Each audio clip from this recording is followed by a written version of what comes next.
Buenos días, nos encontramos en el segundo conversatorio de Diplomacia Activa. En este conversatorio vamos a estar hablando sobre las elecciones en Latinoamérica, sobre la crisis migratoria y un poco sobre lo que fue el gobierno de Merkel y qué legado ha dejado en este 2021. El día de hoy nos encontramos con los disertantes, que son Agustín Sáenz, estudiante en Comunicación Social y miembro de Diplomacia Activa en el área de radio; Jesús del Peso, estudiante de último curso de Relaciones Internacionales y analista en prácticas en el Ministerio de Asuntos Exteriores y la Unión Europea en España; Steven Guerrero, con bachiller en Relaciones Internacionales y Administración de Negocios y profesor en la Universidad Senfotec. Finalmente está Astrid Romero, estudiante en Relaciones Internacionales orientada a la diplomacia, relacionista pública y traductora oficial. ¿Cómo están, chicos? Hola Mauri, hola a todos compañeros acá de Diplomacia Activa. La verdad, muy contento de tener esta actividad también para encontrarnos en conjunto, porque bueno, si bien las fronteras un poco nos separan y un par de kilómetros también, pero esto suma mucho y está muy bueno también porque las personas que puedan ver el video también van a poder aprender mucho.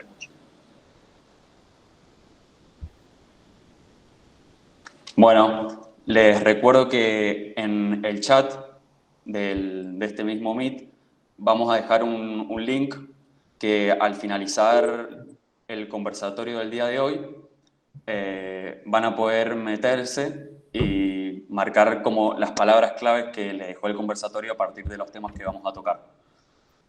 Así que si les parece, arrancamos. La idea sería arrancar con el primer tópico, que son las elecciones en Latinoamérica. Y como pregunta introductoria, les diría si creen que ha habido una crisis de la democracia representativa en este año del 2021. Bueno, vale, voy yo. Bien, yo creo que un poco lo que hemos podido ver en Latinoamérica a lo largo de este año, que ha sido un periodo un poco de elecciones, más en particular en el continente, es algo que se está dando un poco a nivel internacional, un poco las tendencias que estamos viendo del aumento de los regímenes autoritarios o de las tendencias populistas, etcétera, etcétera. Y el continente ha sido un poco la constatación de estas corrientes que contestan un poco al descontento social generalizado, un poco con las clases políticas y un poco acentuado, yo creo, por la pandemia de la COVID-19, ¿no? Es un periodo en el que las desigualdades han acentuado un montón, que la gente tiene unas perspectivas de vida peores a las que tenían las generaciones anteriores y un poco lo que ha derivado a que la gente haya perdido un poco la confianza en los regímenes democráticos y se haya empezado a cuestionar tanto, así como que hayan aparecido corrientes populistas que van un poco en contra de lo que son las tendencias democráticas a nivel global, y es un poco lo que hemos constatado en el continente americano. Bueno, agarrando un poco de lo que has mencionado, creo que no cabe duda alguna que existe una crisis en la democracia representativa en muchas partes del mundo, no únicamente para América Latina. Y es más, podríamos hablar de una crisis de la democracia per se, ¿no? Remontándonos, creo yo que el tema de la crisis representativa es algo que nombraban desde 1978, ¿verdad? Ahí se escribían artículos acerca de la democracia y constataban que había una tendencia importante en el mundo para pasar de sistemas totalitarios hasta sistemas democráticos. Y no es hasta finales del siglo que nosotros logramos observar una tendencia clara a que los países democráticos eran una mayoría, que por primera vez en el concierto internacional lográbamos observar este mapeo de la democracia. Sin embargo, creo que hoy en día formamos parte de gobiernos que dentro de los países, incluso algunos regímenes totalitarios, buscan disfrazarse como una democracia.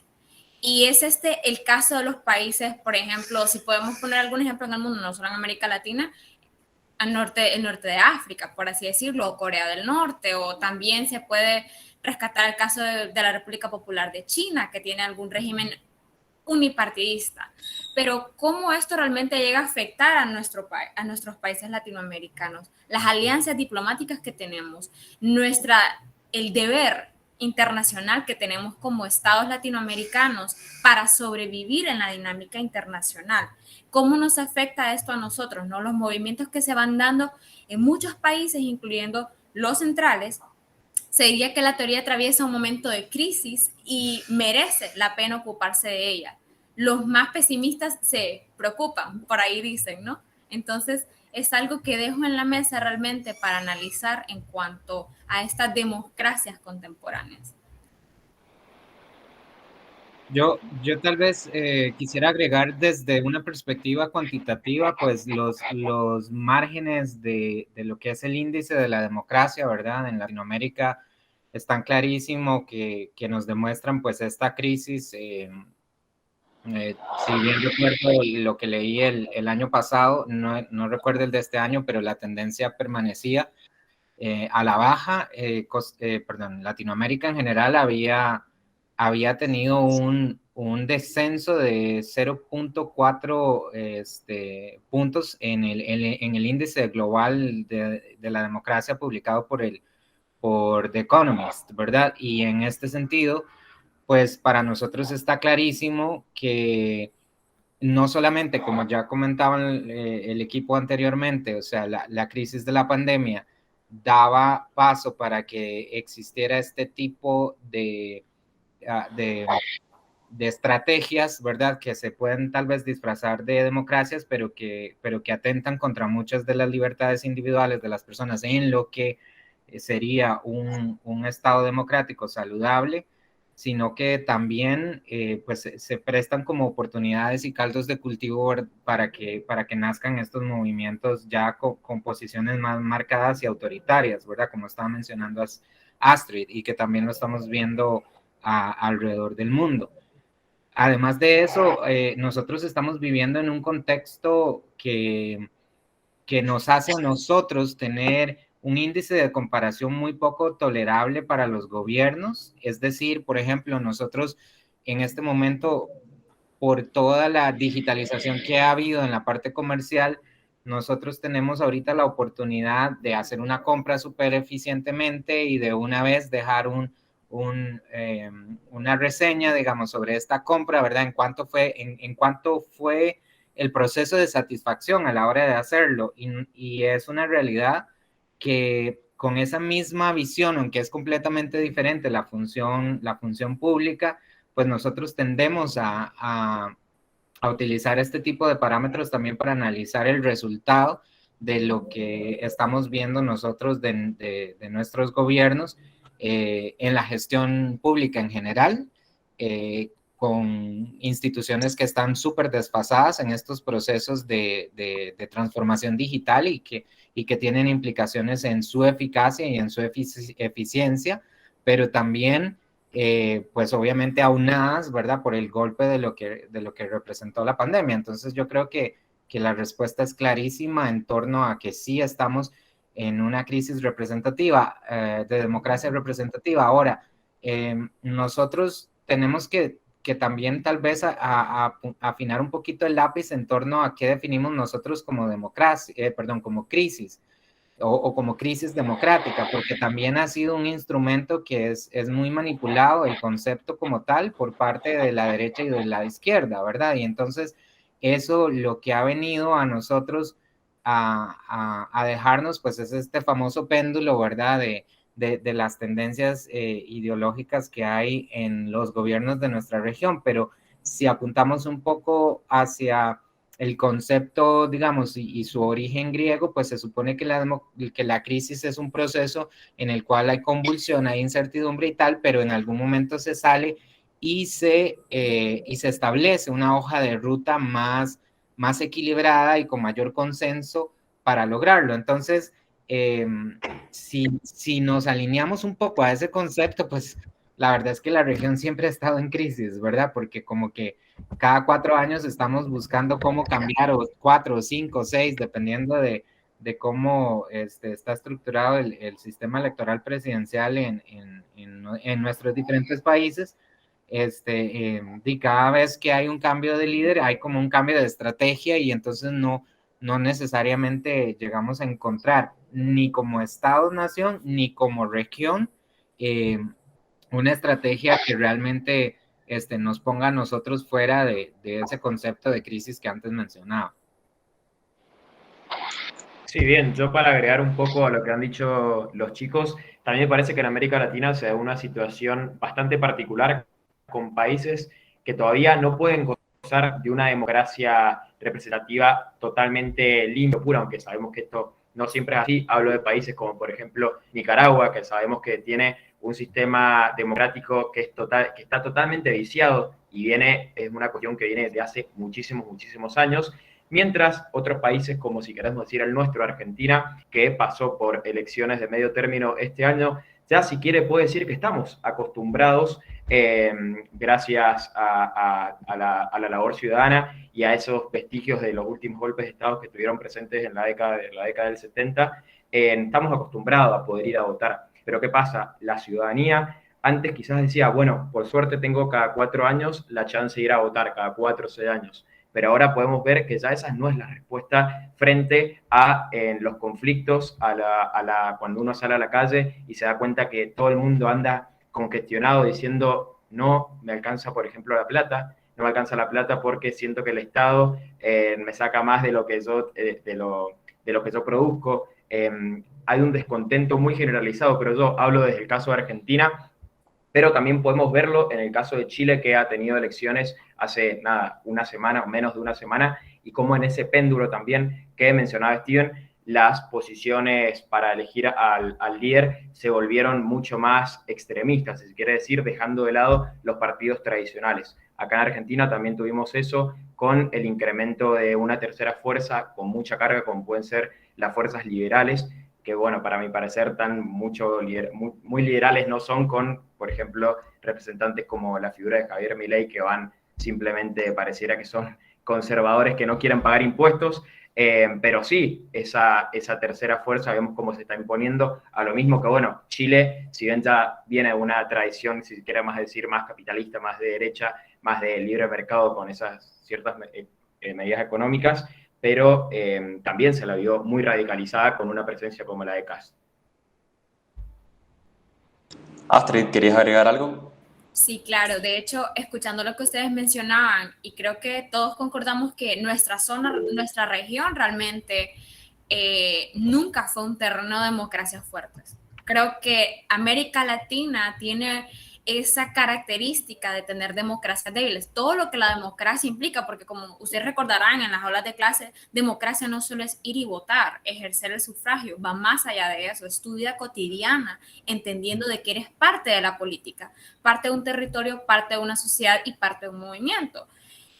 El desencanto con la democracia actualmente se ve en toda América Latina. Yo creo que hemos visto muchas encuestas por parte tanto de los ingleses como de los estadounidenses que se han hecho a lo largo de América Latina, y muchas personas ni tan siquiera valoran la democracia hoy en día.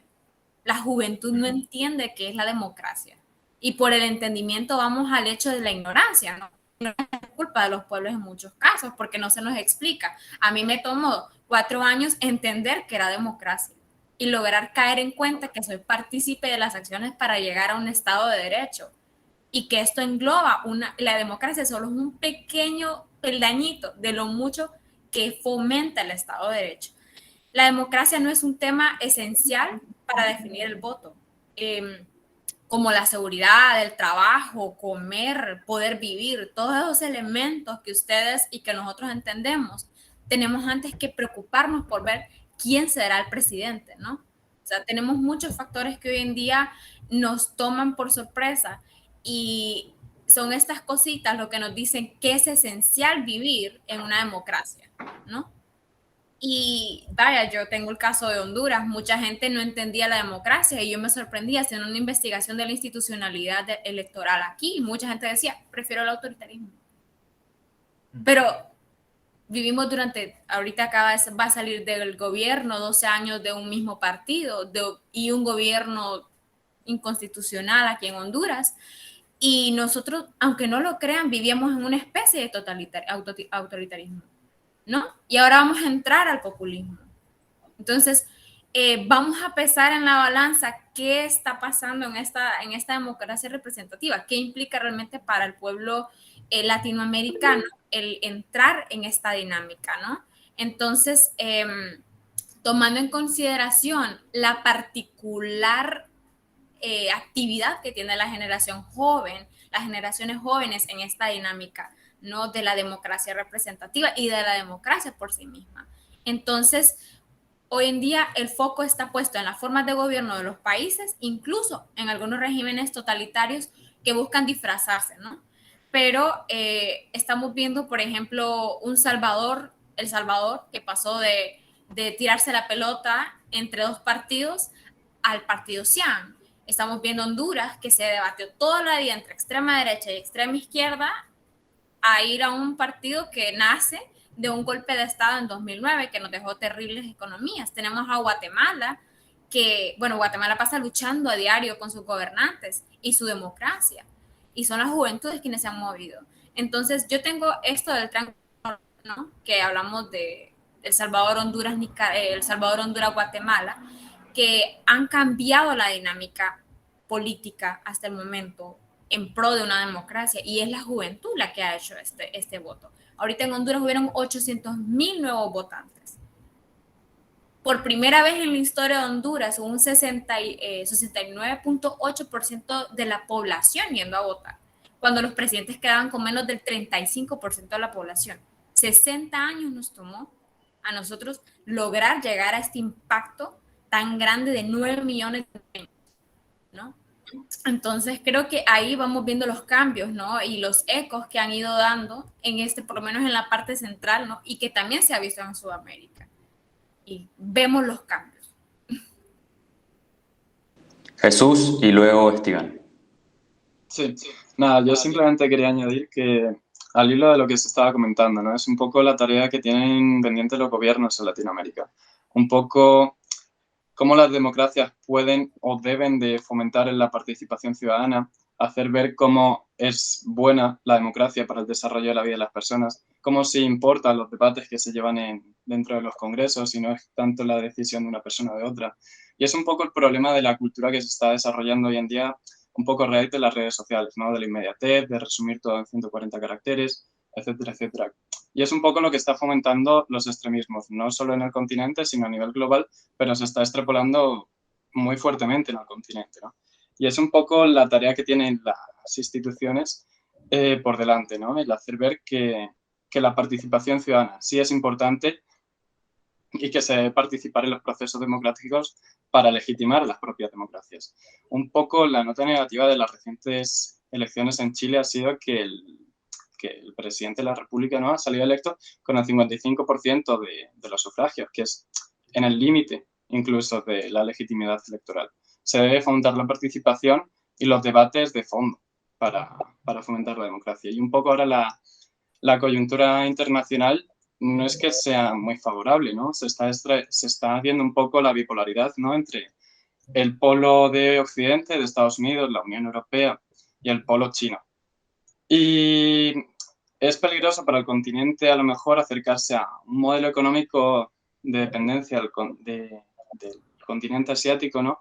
Porque podría generar dependencias económicas de una potencia autocrática que a su vez degenerase en estos regímenes en la región o que cayera en déficits democráticos. Entonces también es un poco el reto por delante que tienen las instituciones, no solo a nivel externo, sino también a nivel de definir una hoja de ruta para los próximos años.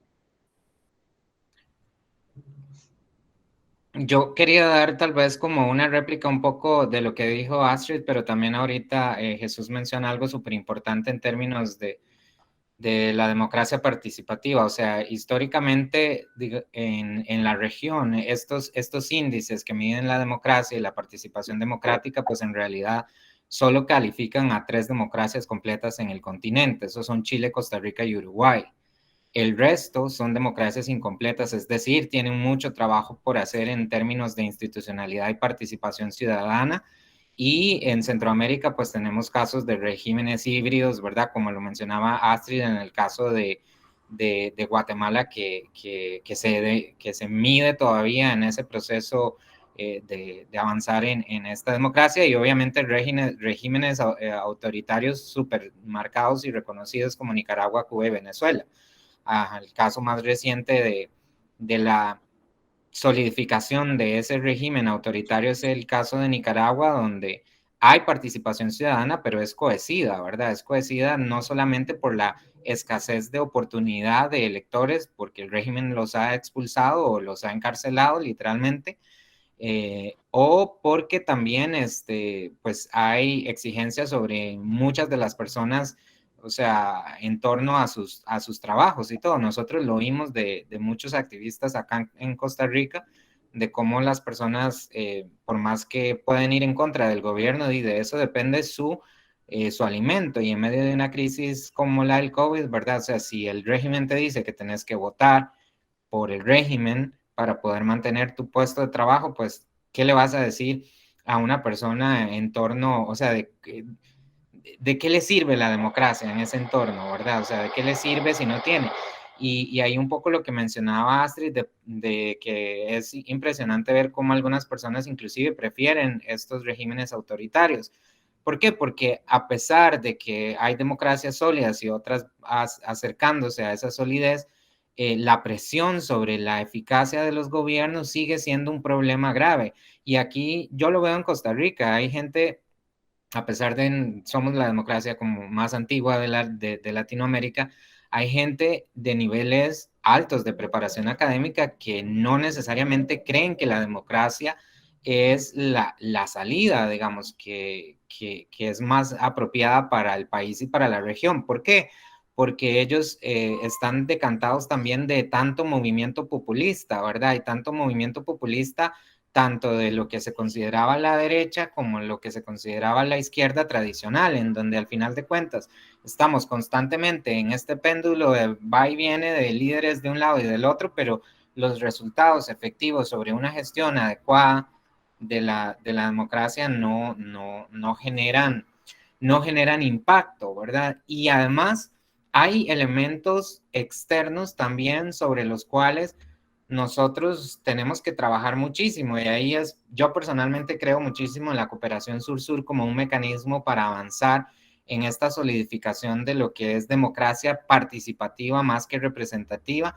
¿Por qué? Porque Jesús toca un tema muy importante, y es el acercamiento de Asia al continente latinoamericano, o el acercamiento de Latinoamérica a Asia, específicamente China, y él menciona ahí algunos riesgos pues que son evidentes, pero históricamente nosotros hemos vivido y nuestras democracias han sido minadas también por procesos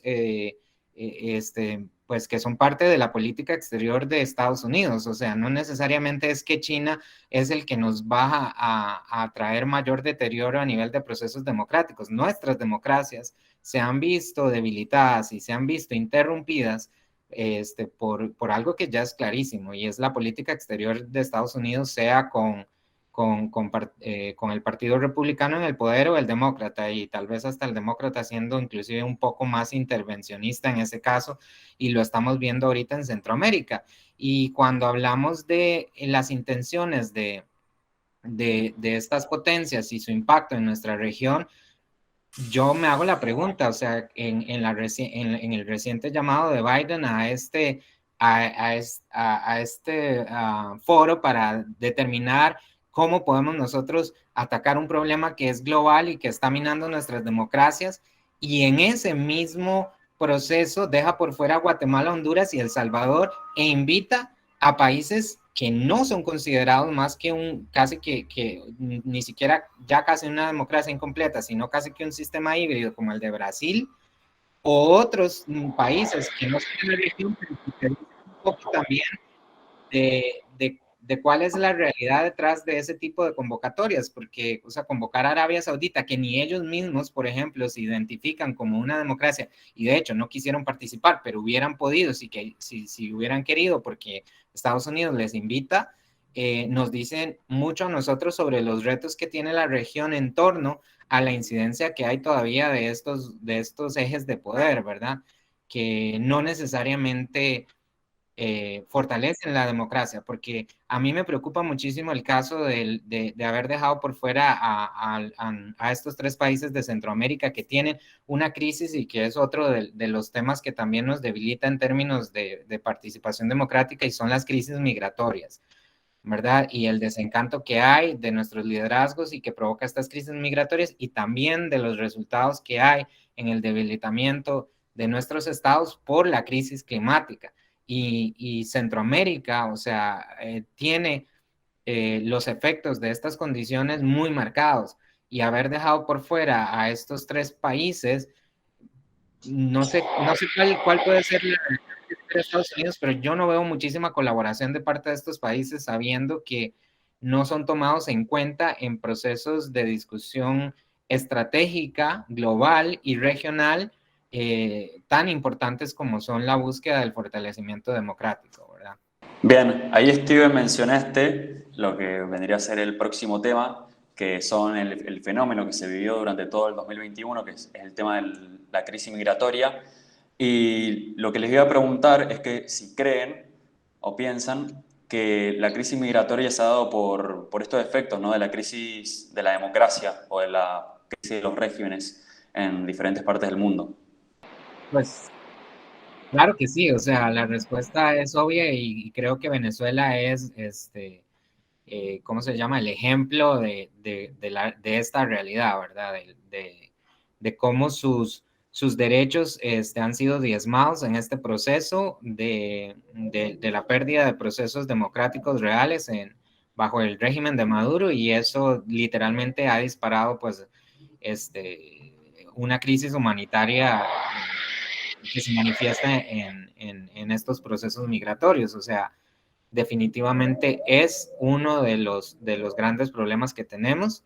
Es uno de los grandes problemas que yo he visto, digamos, muy marcado también en Honduras. O sea, en Honduras el Estado de Derecho es demasiado débil, y Astrid puede, pues, aclarar un poco más sobre eso, pero el Estado de Derecho es tan débil que las personas, en medio de persecuciones y la falta de respuesta de sus gobiernos, no les deja ninguna otra opción que simplemente migrar. Es que ¿quién quiere migrar? O sea, por más sueño americano que se predique, ¿quién quiere migrar a un país donde literalmente tu esperanza de vida solo para llegar a él, ¿verdad? Se ve cortada a la mitad, y una vez llegando ahí, pues vas a tener que sufrir las consecuencias de lo que es estar en un país donde simplemente no está siendo bienvenido, al menos desde el discurso populista, también de la política estadounidense en este sentido, o de los partidos de derecha y ultraderecha. Bien, yo ahí en esas tendencias también estoy viendo que se está empezando como a utilizar el tema migratorio también como arma arrojadiza y a nivel geopolítico, ya no solo a nivel interno de los países como medio de quitarse opositores o población de encima, sino a nivel de presionar agentes externos, ¿no? Esto es un poco lo que hemos podido ver en España con Marruecos y la presión sobre Ceuta, sobre el estatus de Sáhara Occidental, lo que hemos visto recientemente en Bielorrusia y Polonia, con el régimen bielorruso concediendo visas de turistas a ciudadanos iraquíes para después enviarlos a las fronteras de la Unión Europea, o lo que ha estado haciendo durante muchísimos años la Unión Europea con Turquía, el cual estaba recibiendo fondos estructurales a cambio de quedarse con migrantes sirios. Esto es una tendencia un poco preocupante también, ¿no? Porque por la parte de los estados receptores, no es que se esté poniendo la voz de alarma en que se estén utilizando personas como arma arrojadiza, sino simplemente el hecho de que lo estén haciendo, ¿no? Y a lo mejor lo importante es comenzar a debatir sobre cómo se está comenzando a utilizar como arma arrojadiza o como un arma híbrida, en vez de el mero hecho de que los estados lo estén haciendo, ¿no? Este es un punto sobre el que habría que comenzar un debate más en profundidad y a promoverlo más por la sociedad internacional, porque es de una gravedad terrible. Creo que algo que añadir dentro del panorama, no, como mencionaba Steven, como mencionaba Jesús, claro, la crisis migratoria, como yo siempre lo he visto en los casos de cooperación y de primera mano aquí en la zona en la que yo vivo, es que la migración siempre se ha utilizado como esta arma de propaganda, ¿no? Para los estados del primer mundo, por así decirlo, para exigirles a los países en vías de desarrollo tienen que actuar, ¿no? Y les dicen, bueno, pero aquí te vamos a dar este checklist para que cumplas y de esta forma pares la migración, pero sabemos que no es cierto. La migración va más allá del hecho de, como mencionaba Steven, yo viví con jóvenes con los que crecí, de los cuales probablemente decirte que 2 quedan aquí en Honduras, de 30. Y si yo le preguntara a cada uno y cada uno de ellos, ¿por qué migras? Muchos de ellos tienen necesidades que los estados actuales no pueden cubrir, pero que lamentablemente tampoco van a lograr cubrir en un futuro cercano, porque el sistema no está hecho para apoyarles, ¿no? En Honduras vivimos una crisis migratoria, bueno, una crisis migratoria no hace mucho. En forma de protesta se le exigía al Estado que mejorara las condiciones de las personas. La migración pasó de ser ya una forma de obtener dinero un poco más fácil en otro, no más fácil, pero dinero, ¿verdad? Del que tú podrías obtener en tu tierra, a ser una forma de protesta. Ya la gente está cansada, ya vieron que dentro de su territorio no lo lograron, entonces migremos masivamente, como lo en Honduras, que se unieron hermanos salvadoreños, hermanos guatemaltecos en esta travesía hacia el norte, y lo hicieron como una protesta. Y vimos la reacción más inmediata de Estados Unidos que en la vida yo había visto ante miles de centroamericanos que exigían que se les diera un trato digno en su tierra. Y vaya, tenemos el caso que ustedes recordarán cuando los migrantes venezolanos llegaron a Chile, las protestas que se dieron en Chile, las pancartas que a mí más me llamó la atención, los derechos humanos son para los chilenos. Y nos creamos esta lucha entre nosotros mismos como sin entender y ponernos en los zapatos de los demás, ¿no? Creo que algo que siempre me ha gustado a mí, mira, cursaba ahora esto del derecho de integración, es que la integración regional nos da uno de los requisitos más importantes, generar pensamiento integracional en la comunidad de la región. Porque entonces, si no cambiamos la mentalidad de la gente, no vamos a lograr desde el primer paso, porque todo empieza desde algo. El Estado solo manipula la debilidad mental y del conocimiento que la sociedad tiene. Y es así como se aprovechan de estos estados migratorios. Los abusos que los migrantes tienen a lo largo del camino no valen la pena lo que ellos van a llegar al otro lado. Yo he visto de primera mano jóvenes que regresan sin sus madres, tener que explicarle a un niño de 4 años por qué tu mamá no está. O sea, es impresionante ver en los campos de retornada, en los centros de retorno, a estas personas que tú no sabes cómo explicarles, que al rato tú les quieres dar la ayuda, pero sabes que van a volver a migrar, porque la ruta migratoria no se les va a salir de la cabeza, sabiendo que su país no les va a dar las oportunidades. Y siento que Centroamérica ha creado múltiples, por ejemplo, integraciones, no solo económicas, sino de cooperación, que les permitan a estas personas entender que tienen otras vías dentro del país, que a veces los mismos gobernantes no nos brindan. Pero muchas de las cosas que se intentan hacer es educar a las comunidades en este sentimiento de hermandad, ¿no? Que tienes que entender que ellos no miran porque quieren, no quieren venir a quitarte tu trabajo porque lo desean, están aquí por una necesidad mayor a ellos mismos. Porque ¿quién quiere dejar su casa? ¿Quién quiere dejar su familia? ¿Quién quiere llorar un muerto después cuando no regresa? Entonces son cosas que nos impactan. La crisis migratoria es una pandemia que nos ha estado azotando desde mucho antes del COVID. El problema es que el COVID vino a aumentar la necesidad en los estados que ya estaban débiles y la cuestión económica y social ya era lo suficientemente pertinente para que se diera un escenario aún peor en las mentalidades. Y pancartas como la de Chile se han visto ahí, se han visto en Bolivia, se han visto en Honduras con los migrantes haitianos, se han visto en Guatemala con los mismos migrantes centroamericanos, se han visto en México con la misma gente que viene del sur al norte. Creo que tenemos una crisis mayor a la migración, que también es la mentalidad de regionalismo que tenemos. Entonces, tenemos muchos obstáculos como América Latina, pero creo yo que iniciando en la educación y en los procesos, tenemos una llave o un camino, una luz, podría decirse, para iniciar algo diferente en la adopción de los migrantes, porque ellos no son ilegales, solo son personas no regulares en una patria que no les tocó estar. Sencillo.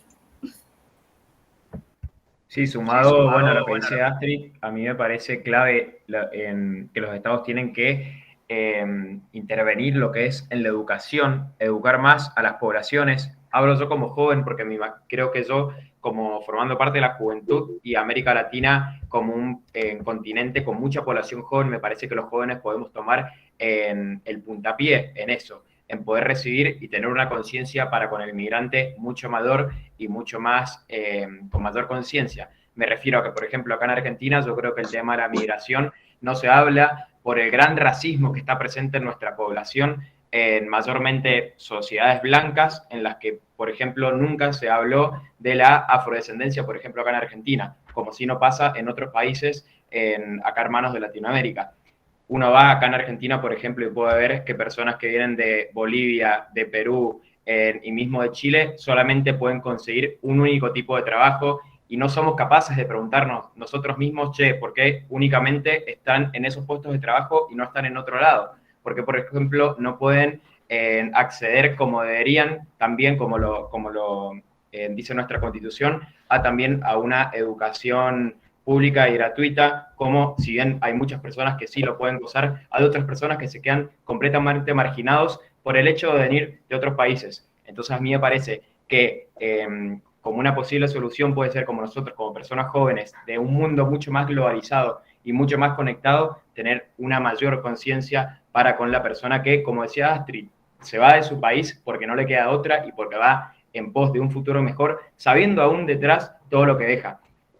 Me sorprendió mucho también a mí el caso en Europa, como contaba Jesús, del caso de Bielorrusia, Polonia, Lituania y Letonia, de lo que es el conflicto con los migrantes, cómo se usaban esas personas realmente como arma en pleno invierno que estaba pasando Europa, personas que llegaban con una promesa de vas a poder pasar por culpa de un país que como no se lleva muy bien con la Unión Europea, quiere usar esos migrantes sabiendo que es un tema de total fragilidad y que están en posiciones muy divididas en esos países. Entonces, uno piensa y dice, che, ¿hasta dónde llega la avaricia por el poder? Teniendo en cuenta que estamos hablando de personas que están muriéndose de frío, congelándose, esperando por una promesa que parece que no va a poder ser cumplida.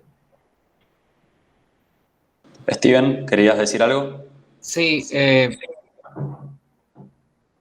para mí este es un tema súper intenso porque lo he trabajado en Costa Rica y en otras regiones.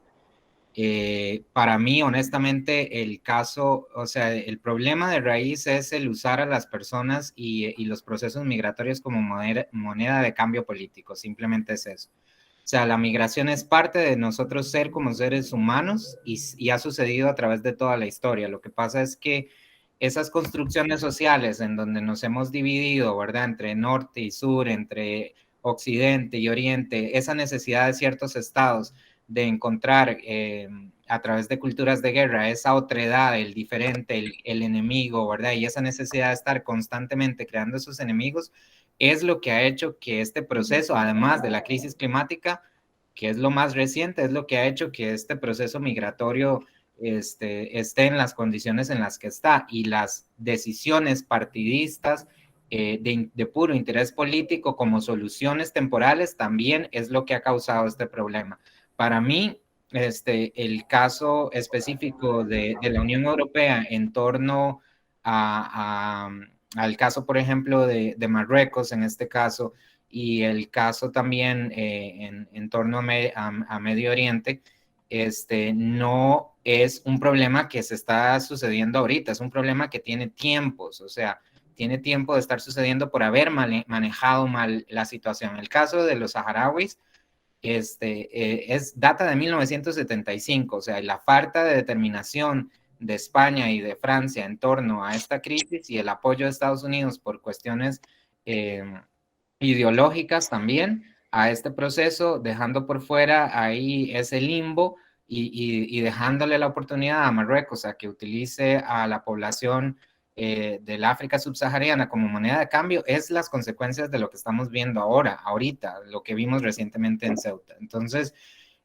yo creo que pues hay una necesidad de que nosotros, y Agustín lo remarca súper bien, de que nosotros como nuevas generaciones pensemos en soluciones más integrales en términos a un proceso que es natural y en términos a una comunidad global, que es lo que somos ahorita, o sea, donde tenemos que luchar muchísimo por deconstruir y volver a construir un mundo nuevo donde todos estos temas de raza, de religión y de cultura, o sea, sea más bien un aspecto de lo que es nuestra riqueza y de lo que fortalece nuestras sociedades, y no más bien un elemento político de moneda de cambio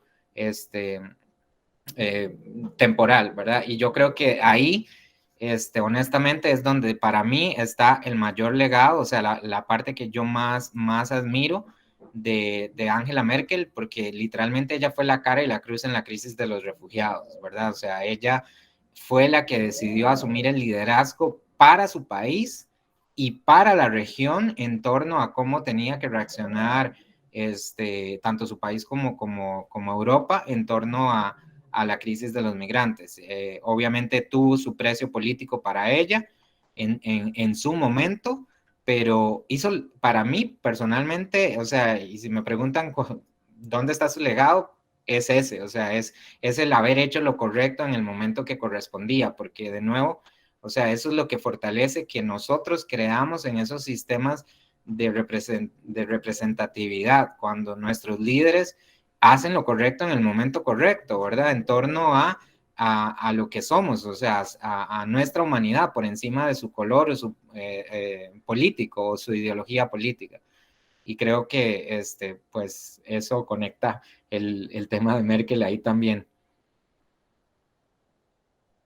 Bueno, ahí Steven lo mencionó a Angela Merkel como una de las grandes precursoras de las políticas migratorias, no solo en Alemania, sino también en toda la Unión Europea. Lo que les quería preguntar es cómo ven que puede evolucionar toda esta cuestión con la nueva asunción de un canciller como Olaf Scholz. ¿Cómo creen que va a pasar con las políticas migratorias que llevó a cabo Angela Merkel? En cuanto a, perdón, en cuanto a la línea migratoria, la verdad que le veo una salida un poco complicada, ¿no? Porque a raíz de la crisis del 2015 que se desató en la Unión Europea con la llegada masiva de inmigrantes, las soluciones que se interpusieron con Turquía, etcétera, etcétera, se estableció una especie de límite o de cupo al que ya no estaban dispuestos a acceder los estados, ¿no?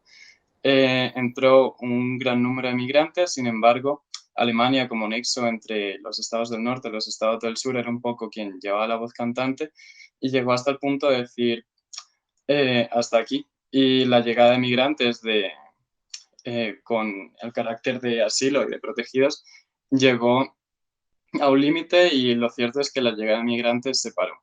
Y la tensión que generó es un sistema, ¿no? Porque también fue un momento en el nacimiento de los partidos populistas de derechas, en el que comenzaron a aparecer muchísimos partidos populistas en contra de los movimientos de la migración, ¿no? El ejemplo quizá más representativo, incluso dentro de la propia Alemania, es Alternativa por Alemania, pero es algo que se ha extrapolado al conjunto de la Unión Europea, ¿no? Con Marine Le Pen, con una alternativa real de llegar al poder, en una política básicamente anti-islamista, el partido Vox en España, que es tercera fuerza, el Nuevo Amanecer en Grecia, que es un partido literalmente neonazi.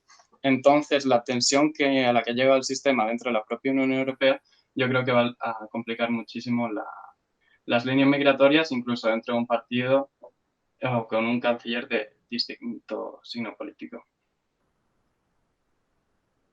Creo yo que algo que hay que rescatar, por ejemplo, después de algo que a mí me encantaba hablar dentro de las partes migratorias, es esta era Merkel, ¿no? En la que me sorprendió mucho, porque claramente Merkel tiene esta conciencia de, bueno, nosotros trajimos algo al mundo tan oscuro que no nos permite a nosotros ver a la cara a Europa y decirles no. Claro, ellos tienen todavía la sombra de la época nazi, que claramente es algo que les ha marcado y que les marcará, intentando tapar el sol con un dedo, ser imposible para Alemania en este punto. Y claramente ese tipo de política de migración tan aceptable que ya tenía, podría decirse que Europa no estaba conforme, ¿no? Creo que las cosas más terribles que podemos tratar de recordar, por ejemplo, es Francia. Nosotros sabemos que hay políticas abiertas, migratorias y políticas cerradas, hay políticas de aceptación en las cuales, por ejemplo, alguien puede llegar a tu estado y decir, bueno, puedes practicar tu religión, puedes practicar tus costumbres, pero tienes que seguir ciertas leyes, o no puedes practicar tus costumbres y tienes que seguir nuestras leyes, o no te permito entrar. Hay otras que no aceptan nada, ¿no? Y Europa se caracterizó muchas veces por esa. Mejor ni vengas, mejor no estés o mejor no te encuentres. Y la era Merkel trajo este tipo de aceptación que les dejó ver, no podemos ser hipócritas cuando nosotros somos quienes están quemando sus casas y les hacemos huir. Y ahora no les vamos a permitir entrar, ¿no? Porque ¿a dónde va realmente la población migratoria? A los estados que tienen la capacidad económica o las oportunidades económicas para ellos crecer. Y en esta misma dinámica, ¿verdad? Después de Merkel, con las reuniones de los mandatarios, no se mira una aceptación migratoria positiva después de Merkel. Merkel era este pequeño eslabón que mantenía ciertas conductas dentro de la dinámica europea e internacional en la aceptación migratoria, que lamentablemente ya no se va a tener. Una mujer que 16 años estuvo en el poder dando palabra de primera mano cómo tendrían que hacer los procesos migratorios para que las personas no sufrieran tanto. Y no es que no sufrieran en el camino, porque ya llegar ahí era un sufrimiento. Ahora, la parte que el Estado tendría que desarrollar era lo que también interesaba. Las cuotas migratorias que se propusieron, ¿no? Es algo que tenemos que considerar que ningún Estado tampoco quiere, porque siempre está esa idea de que, es que si aceptamos que unos vengan, van a aprovecharse de estos otros, ¿no? ¿Y qué pasa en este sentido?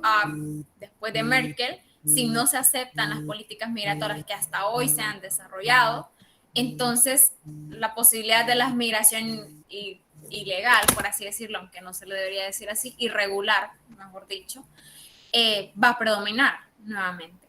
Volveríamos al antes de Merkel que se estaba viviendo, pero ahora hemos tenido muchísimos más ataques en zonas que la migración se ha vuelto más masiva.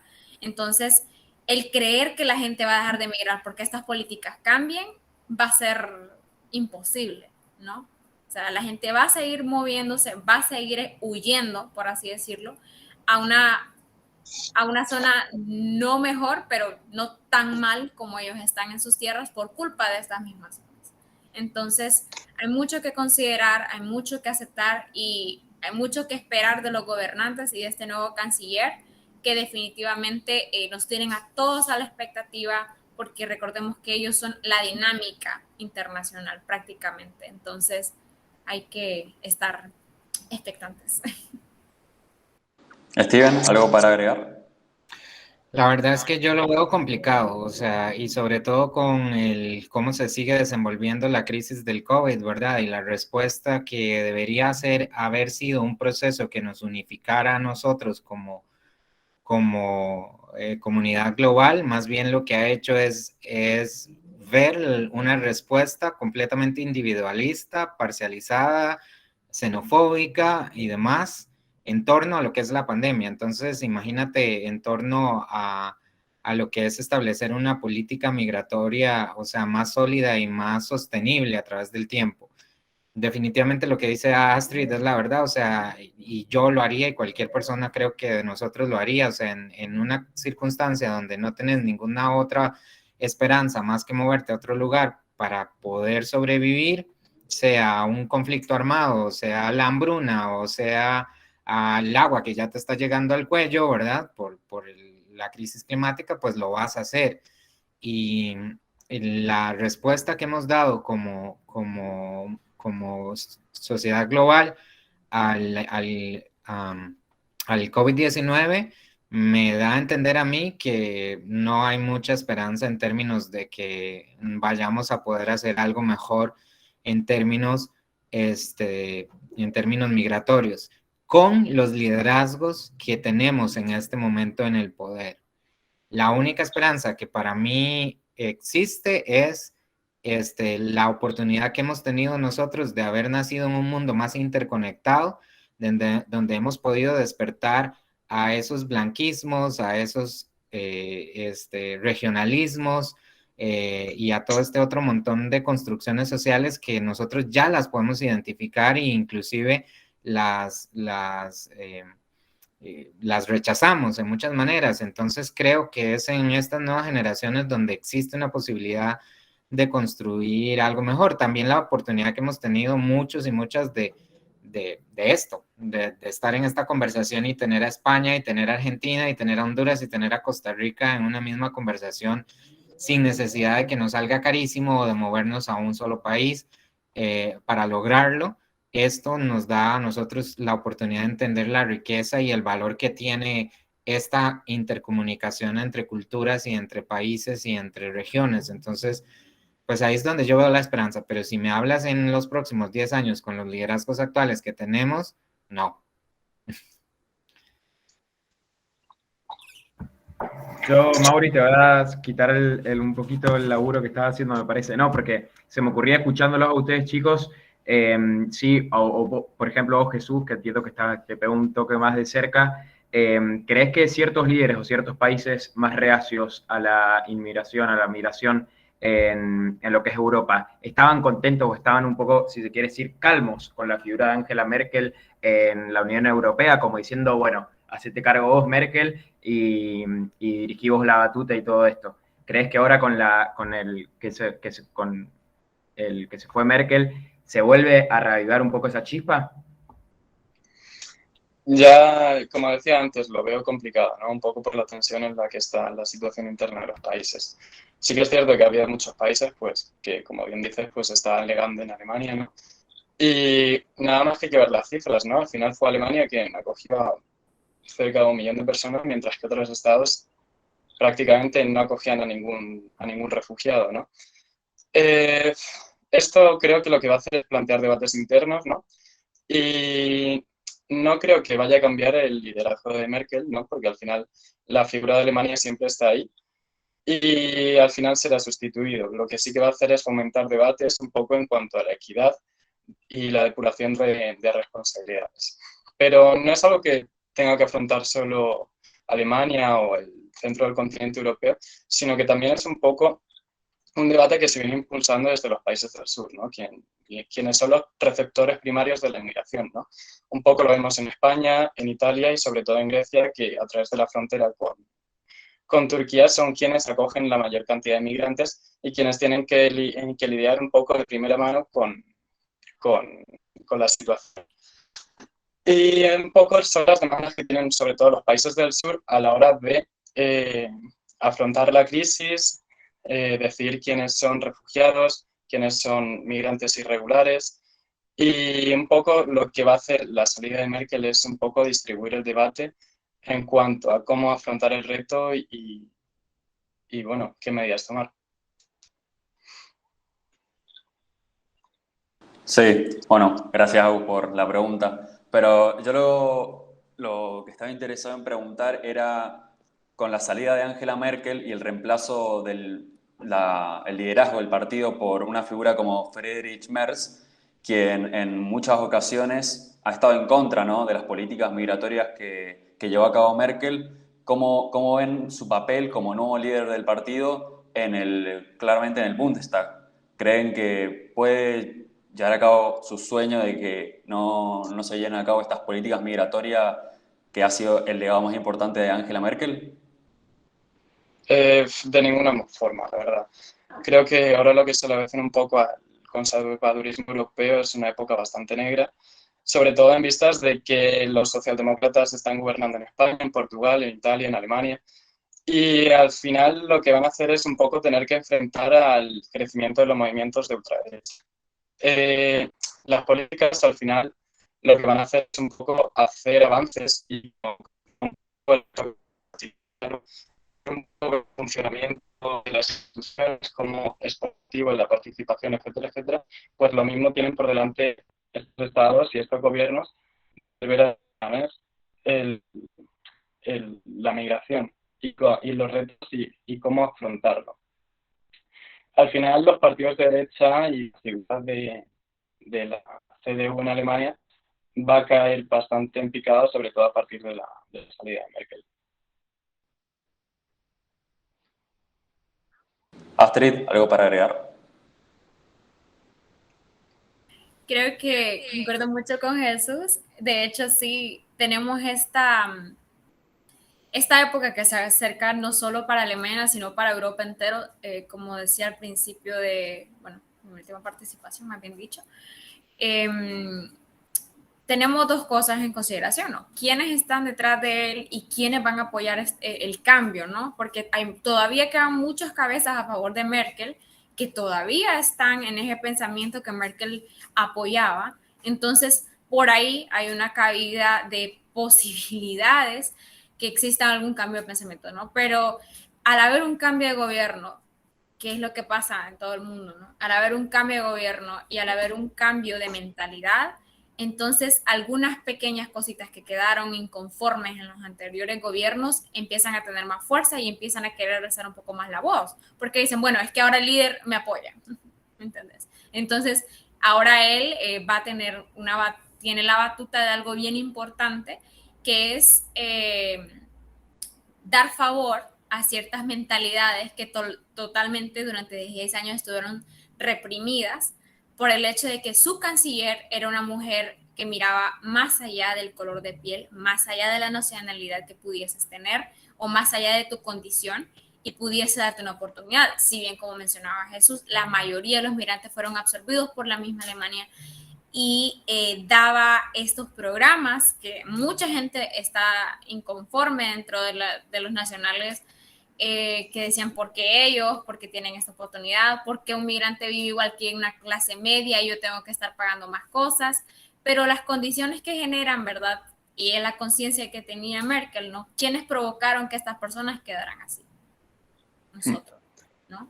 Entonces vamos a ver qué mentalidad adquieren. Claramente está qué apoyan, qué voces van a oírse más, a cuáles se les van a dar realce, porque podrán ser 5 de 30, pero si el líder apoya a esos 5, puede haber mayores mentalidades así.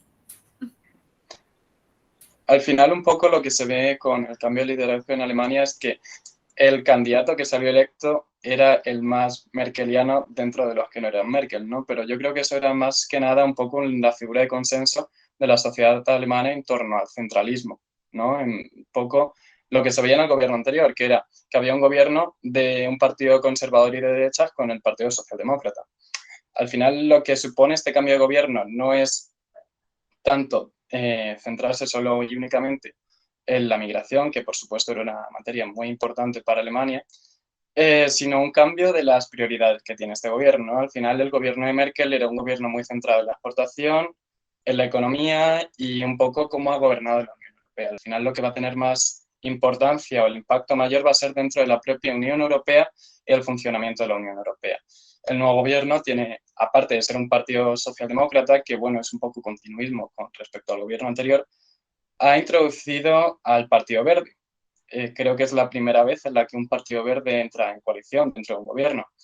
Y al final esto lo que va a hacer es un poco poner el punto de atención en las materias que va a preocupar más o en las que se va a preocupar más el nuevo gobierno alemán, que es un poco la transición verde y cómo esto va a ser la principal política tractora de la Unión Europea. Creo que es una nota positiva la salida de Merkel, sinceramente, porque al final era, como digo, una persona que se centraba mucho o que enfocaba mucho las políticas de su país respecto de la Unión Europea en el plano económico, ¿no? Y al final creo que la Unión Europea es algo mucho más, que va mucho más allá de un libre mercado y libre movimiento de personas. Es un proyecto social, político, y al final es la principal herramienta que tienen los países europeos para enfrentar los retos de la globalización, ¿no? Cómo hacer frente a las empresas tecnológicas, cómo hacer frente al crecimiento chino, y un poco lo que hacía Merkel era mirar hacia otro lado, siempre y cuando la economía funcionase bien, ¿no? Pero al final, como hemos visto, ya que, pues eso, con el tema de la migración, con el tema del ecologismo, con el tema de la pandemia, al final es un poco generar Estado o generar políticas sociales gracias a la Unión Europea y sin duda quien ha ganado principalmente con el cambio de gobierno ha sido la propia Unión Europea. Steven, ¿algo para ya ir cerrando? Comparto con Astrid en torno a, hay que ver, digamos, cuáles son las cabezas líderes de esa coalición que se empiezan a proyectar, ¿verdad? Para poder ver qué posición toman en torno específicamente a este caso, porque, bueno, ¿cómo es que le dicen? El gobierno del semáforo, algo así es. La coalición semáforo, sí. La coalición semáforo, ¿verdad? Donde está la representación de los, ya lo dijiste, ¿verdad? Del Partido Verde. Y los liberales. Demócratas, exacto, aparte de ellos como socialdemócratas. Entonces, creo que hay que esperar un poco a ver en torno a esto. Si una de las prioridades es el cambio, es la crisis climática y la descarbonización y tal, pues ahí hay un elemento que está directamente ligado de nuevo a la crisis migratoria. Entonces, hay que esperar, hay que esperar un poco a ver cuál va a ser como la línea de prioridades en ese sentido.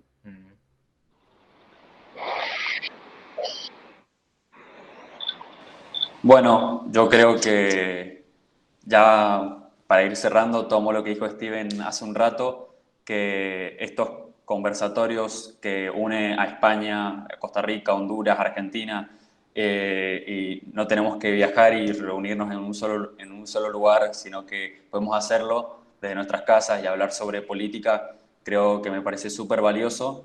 Les agradezco a todos por haber participado.